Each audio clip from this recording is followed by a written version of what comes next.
Jadi saya absen dulu ya, sebentar. Ada yang tidak masuk dari sini. Siapa? Silviana. Dulu ya, satu ya. Hafiz Zakirul Effendi.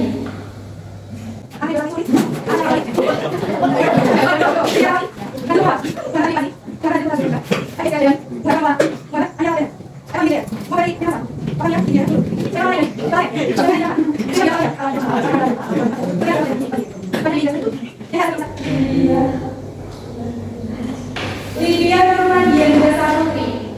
Panggilannya siapa? Baik, sudah saya langsung ya. Sebelum mulai pelajaran, silakan dicek dulu kebersihan kelasnya. Maju kalau mejanya ada sampah, silakan dibuang dulu ya di sebelah sana. Bersih semua.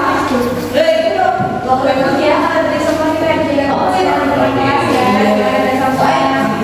Jadi, makanya kita mulai pelajarannya ya. Oke, hari ini saya akan membahas tentang materi prosedur. Tujuan dari pembelajaran kali ini adalah setelah mengikuti proses pembelajaran, kalian diharapkan dapat menjelaskan isi teks prosedur, menyebutkan apa saja struktur teks prosedur, memahami ciri teks prosedur, serta menelaah apa saja kaidah pembahasan teks prosedur.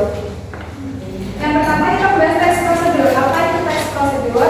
Teks prosedur adalah serangkaian langkah yang harus dilakukan untuk menyelesaikan sesuatu. Teks prosedur yaitu berisi langkah-langkah aktivitas atau kegiatan untuk menyelesaikan suatu pekerjaan.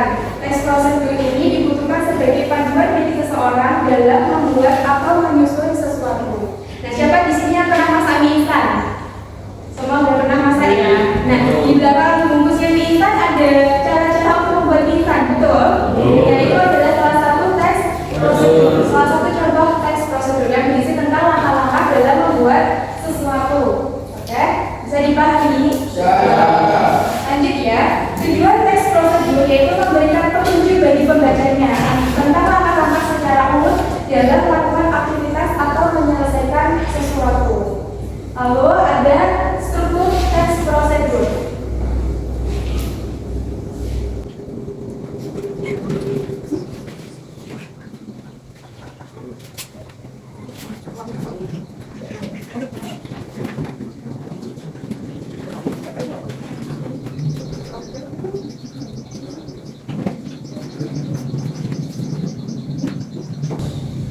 Nah, ini ada struktur teks prosedur ya. Struktur teks prosedur ada 4, yaitu ada tujuan, material, langkah-langkah, serta penegasan ulang atau kesimpulan. Nah, tujuan dalam teks prosedur ini adalah penjelasan terkait tujuan dalam penyusunan teks prosedur. Jadi dalam teks prosedur diawali dengan tujuan, yang di dalamnya berisi tentang tujuan dari pembuatan teks prosedur tersebut. Yang kedua ada material. Nah, material ini hal-hal yang perlu disiapkan atau dibutuhkan dalam pelaksanaan atau pembuatan kegiatan tersebut yang berupa alat dan bahan. Jadi material ini isinya tentang alat dan bahan dalam untuk melakukan kegiatannya. Yang ketiga ada langkah-langkah. Nah, langkah-langkah ini menjelaskan tentang proses atau tahapan yang harus dilakukan demi mendapatkan hasil maksimal sesuai dengan tujuan dari teks prosedur. Langkah-langkah yang dibuat harus secara berurutan. Susunannya harus logis, sistematis, dan mudah dipahami oleh pembaca. Oleh dalam langkah-langkah ini terdapat urutan dalam pembuatan kegiatannya. Jadi harus urut dan secara logis, sistematis, dan urut ya. Yang keempat ada penegasan ulang. Penegasan ulang atau kesimpulan menjelaskan tentang simpulan dari suatu prosedur yang telah dilakukan. Bagian ini sifatnya opsional ya, boleh ada atau boleh tidak ada di dalam teks prosedur. Jadi struktur teks prosedur ada 4, yaitu tujuan, material, langkah-langkah, dan penegasan ulang. Nah, penegasan ulang ini sifatnya opsional, boleh ada, boleh tidak. Lalu ada ciri-ciri teks prosedur. Saya bacakan ini disimak baik-baik ya. Yang satu, menggunakan kalimat perintah. Kalimat perintah itu ditandai dengan tanda-tandanya, tanda gajah, seru betul. Jadi ciri-cirinya teks prosedur yang pertama menggunakan kalimat perintah. Yang kedua terdapat panduan yang harus dilakukan. Yang ketiga menggunakan kata kerja aktif. Yang keempat menggunakan konjungsi atau kata hubung. Yang kelima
numeralia, pronomina, dan verba atau kata kerja.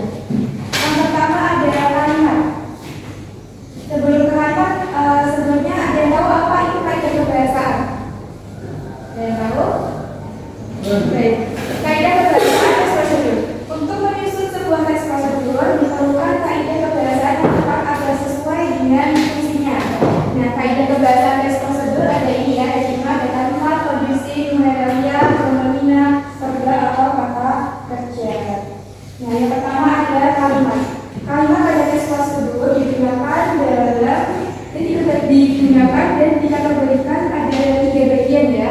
Ada kalimat imperatif, kalimat deklaratif, dan kalimat interrogatif.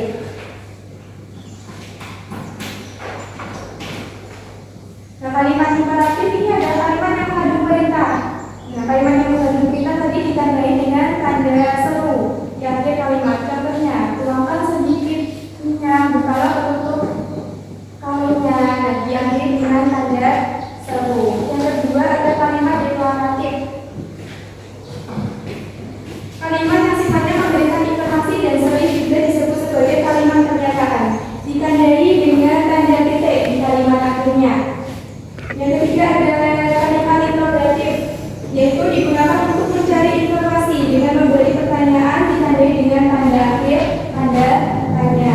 Yang kedua ada konjungsi. Konjungsinya dibagi ada 2 lagi, ada konjungsi persyaratan dan konjungsi temporal. Konjungsi persyaratan ini akan bunyinya menyatakan syarat. Contohnya jika, bila, andai, kalau, asalkan, seperti itu. Nah, kalau konjungsi temporal itu konjungsi yang sifatnya menandai urutan waktu. Contohnya ada lalu, kemudian, selanjutnya, dan setelahnya. Yang ketiga ada numeralia. Numeralia dalam teks prosedur merupakan pilihan yang bisa digunakan selain menggunakan konjungsi. Jadi bisa digunakan untuk mengganti konjungsi ya. Numeralia merupakan kata bilangan yang digunakan untuk mengurutkan langkah-langkah dalam teks prosedur. Misalnya pertama, kedua, ketiga, keempat, dan seterusnya. Yang keempat ada pronomina. Pronominanya dibagi lagi menjadi 2, yaitu pronomina penunjuk dan pronomina